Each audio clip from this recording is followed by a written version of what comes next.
నమస్కారం. Ready blast YouTube ఛానల్‌కి స్వాగతం, సుస్వాగతం. రైతు సోదరులందరూ కూడా రెడీ బ్లాస్ట్ యూట్యూబ్ ఛానల్ మనము ఇరిగేషన్ వీడియోస్ అందరికీ కూడా అందిస్తున్న సహకారంలో. సో, ఎవరైనా సరే సబ్స్క్రైబ్ చేయకుండా మన యూట్యూబ్ ఛానల్ చూస్తున్నట్లయితే అందరూ కూడా సబ్స్క్రైబ్ చేసుకోండి. ఈరోజు మనము ఇరిగేషన్‌కి సంబంధించి అంటే నీటిపారుదల వ్యవస్థ గురించి మనం మాట్లాడుకుంటున్నాం. సహజంగా మనము నీటిపారుదల వ్యవస్థ అంటే ఏంటంటే, ఈ యొక్క నీటిపారుదల వ్యవస్థ అనేది వర్షంపై ఆధారపడకుండా, అలాగే భూమి డ్రిప్ ఇరిగేషన్ ద్వారా కావచ్చు, స్ప్రింక్లర్ ఇరిగేషన్ ద్వారా కావచ్చు. సో, మొక్కకి సరైన సకాలంలో మనం నీరు అందించినట్లయితే దీన్నే నీటిపారుదల వ్యవస్థ అంటారు. దీన్ని ఇరిగేషన్ సిస్టమ్ అంటారు. ఈ యొక్క ఇరిగేషన్ సిస్టమ్ వల్ల ఉపయోగాలు ఏంటి? దాని యొక్క ప్రాముఖ్యత ఏంటో మనం తెలుసుకుందాం.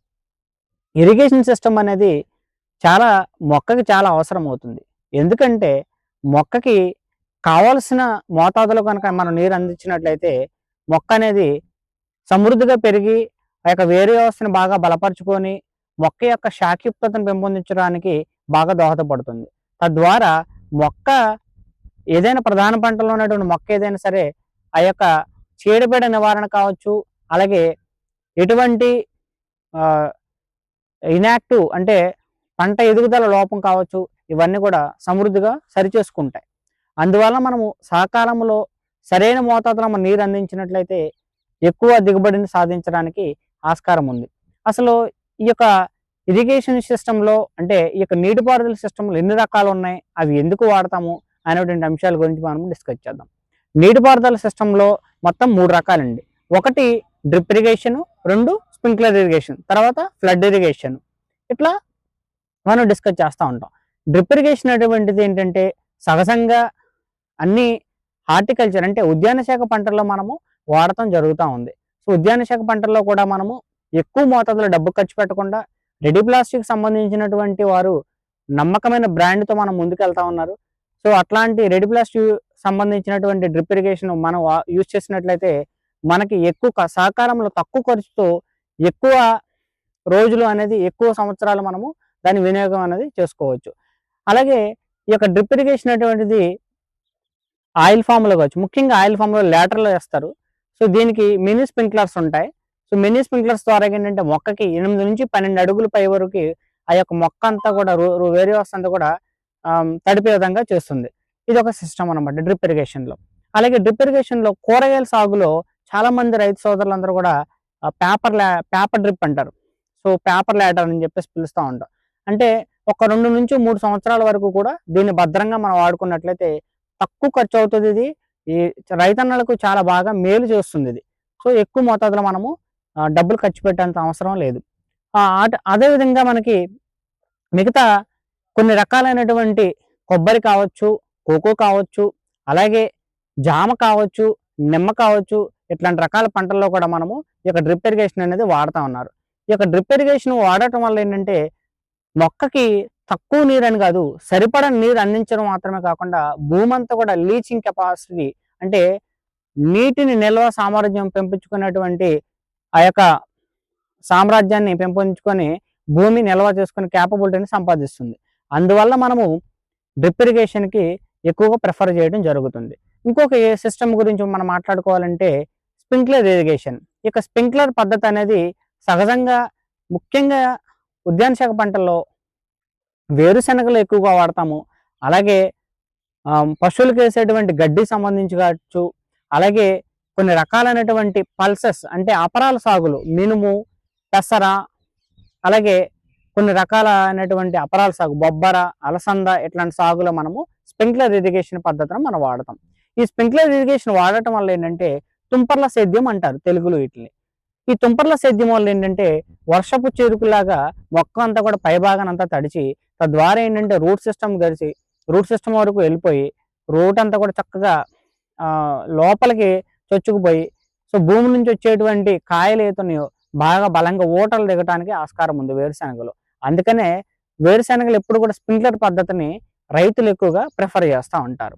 అలాగే మనం అపరాల సాగులో చెప్పుకున్నట్లయితే అపరాలలో కొన్ని రకాలైనటువంటి చీడపీడలు కావచ్చు, కొన్ని రకాల తెగుళ్ళు వస్తూ ఉంటాయి ఫ్లడ్ ఇరిగేషన్ ఇవ్వడం వల్ల. అదే మన స్ప్రింక్లర్ ఇరిగేషన్ కనుక మనం పెట్టుకున్నట్లయితే వారికి సకాలంలో నీరు అందటం వల్ల ఎక్కువ మేలైనటువంటి దిగుబడి సాధించడానికి ఆస్కారం ఉందన్నమాట. అందుకని రైతు సోదరులందరూ కూడా ఇక స్ప్రింక్లర్ పద్ధతిని వాడుకోవచ్చు. స్ప్రింక్లరు మీరు ఎక్కువ మోతాదులో ఖర్చు పెట్టాల్సిన అవసరం లేదండి. చాలా లేటెస్ట్ మోడల్స్ వచ్చాయి. రైతు సోదరులందరూ కూడా లేటెస్ట్ మోడల్స్ వచ్చాయి. అవి ప్రిఫర్ చేయండి. సో తక్కువ ఖర్చుతో మనము ఎక్కువగా ఆహ్, ఎక్కువ వ్యవసాయానికి మన క్షేత్రానికి మనం ఉపయోగించుకోవచ్చు. అలాగే ఇంకొక సిస్టమ్ వచ్చేసి ఫ్లడ్ ఇరిగేషన్. అంటే నీ నీరుని ఎప్పుడు కూడా వరదలాగా మనము పారిస్తా ఉంటాం. ఏ పంటల కంటే ఒకటి వరికి ఎక్కువగా పారిస్తా ఉంటాం. 2 మొక్కజొన్నకి జీరో టిల్లింగ్ ఎక్కడ కూడా జీరో టిల్లింగ్‌లో మనము యూజ్ చేస్తా ఉంటాం. సో, ఈ ఫ్లడ్ ఇరిగేషన్ వల్ల ఏంటంటే మొక్కకి ఎక్కువ కావాల్సిన నీరు మాత్రం కాకుండా ఎక్కువ మోతాదులో నీరు వెళ్తా ఉంటుంది. తద్వారా ఏమవుతుందంటే భూమిలో ఉన్నటువంటి సూక్ష్మజీవుల సంఖ్య తగ్గిపోయి, భూమిలో ఉన్నటువంటి ఏదైతే సారవంతం కూడా ఫ్లడ్ అంటే బయటకు కొట్టుకుపోయి వేరే క్షేత్రానికి కొట్టుకెళ్ళిపోయి, సో, ఈ యొక్క మొక్క అనేది ఆహ్, నత్రజని లోపం కావచ్చు, పోషక లోపాలని బారిన చేస్తుందనమాట. అందుకనే మనం ఫ్లడ్ ఇరిగేషన్ వల్ల చాలా నష్టాలున్నాయి. రైతు సోదరులు ఎక్కడ ఏంటి ఆ నష్టాలంటే నీరు ఎక్కువగా వృధా అవుతుంది ఒకటి. రెండోది మనకి కావాల్సిన దిగుబడి అనేది మనకు అందదు. సో ఇంకొకటి ఏంటంటే ఎక్కువగా చీడపీడలు ఆశిస్తా ఉంటాయి. అంటే తెగుళ్ళు ఎక్కువ వస్తుంటాయి, పురుగులు ఎక్కువ వస్తా ఉంటాయి. తద్వారా ఎరువులు, పురుగు మందులు మనము విపరీతమైనటువంటి ఖర్చు పెరుగుతా ఉంటుంది. మూడోది భూమి సారవంతం కోల్పోతాం. ఇంకొకటి నాణ్యమైన పంట మనం తీసుకోలేము. ఎందుకంటే తెగుళ్ళు వచ్చిన పంట మనం తీసుకున్నట్లయితే అవి మనము రేపు మన మార్కెట్‌లో తీసుకెళ్ళినా సరే నాణ్యమైన పంటను మనము తీసుకోలేము అనమాట. అందువల్ల ఫ్లడ్ ఇరిగేషన్ వల్ల చాలా నష్టాలున్నాయి. రైతు సోదరులందరూ కూడా ఈ ఫ్లడ్ ఇరిగేషన్‌ని మానుకొని వరి అనేది ఫ్లడ్‌లో డ్రిప్ ద్వారా కూడా సేద్యం చేస్తున్నారు ఇప్పుడు. లేదా ఆరుతడి పద్ధతిలో కూడా చేస్తున్నారు. రైతు సోదరులు ఇది గమనించి మీరు ముందుకెళ్తారని ఆశిస్తున్నాను. ఇంకొక విషయము అలాగే ఫర్రో ఇరిగేషన్ అంటే కాలువల పద్ధతిలో మనం ఇస్తా ఉంటాం. ఇప్పుడు మొక్కజొన్న కావచ్చు, అలాగే కొన్ని రకాల బోధులు, కూరగాయలు కావచ్చు. ఫ్లడ్ అంటే ఫర్రో ఇరిగేషన్ అంటే కాలువల పద్ధతి, సాళ్ల పద్ధతిలో మనము నీటిని అందిస్తా ఉంటాం. ఈ సాళ్ల పద్ధతి అందించడం వల్ల కూడా ఒక రకంగా ఏంటంటే మనకి సరైన దిగుబడి మనం ఆశించకపోవచ్చు. ఎందుకంటే ఈ కాలువల ద్వారా వెళ్ళడం వల్ల ఏంటంటే మధ్యలో కాలువలు తెగిపోవడం జరగవచ్చు. తద్వారా ఏంటంటే నీటి కొరత బాగా ఎక్కువైపోయి ఆ మొక్క అనేది జెర్మినేషన్ ప్రాసెస్ అంటే మొలకెత్తే సామర్థ్యాన్ని కోల్పోతుంది. అలాగే కొన్ని రోజులకి అది గిడసబారిపోయి మొక్క హార్మోన్స్ ఇన్‌బాలన్స్ వచ్చేసి కూరగాయలలో సరైనటువంటి పండ్లు కూడా, కాయలు కూడా కాయటానికి ఆస్కారం ఉండదు. అందుకనే ఈ ఫర్రో ఇరిగేషన్ అనేది కూడా మనము వాడటం అనేది కరెక్ట్ అయినటువంటి మెథడ్ కాదు. సో రైతు సోదరులందరూ కూడా డ్రిప్ ఇరిగేషన్ అలాగే స్ప్రింక్లర్ ఇరిగేషన్ వాడతారని ఆశిస్తున్నాను. ఇంకొకటి రెయిన్ గన్ సిస్టమ్ ఉంది. రెయిన్ గన్ అంటే ఎకరానికి ఒక రెయిన్ గన్ మనకి సరిపోతుందనమాట. అంటే జాడులో కావచ్చు, కొన్ని రకాలైనటువంటి ఇప్పుడు వరిలో కూడా రెయిన్ గన్ సిస్టమ్ వాడుతా ఉన్నారు రైతులు. అలాగే పశువులు మేసుకున్నటువంటి పశుగ్రాసానికి కావచ్చు, వీటిలలో కూడా మనము రెయిన్ గన్ మెథడ్‌ని కూడా ఉపయోగించుకున్నట్లయితే మేలైనటువంటి అంటే నీటిని ఆదా చేసుకుంటాము. భూగర్భ జలాలను మనం కాపాడడం అవుతాము.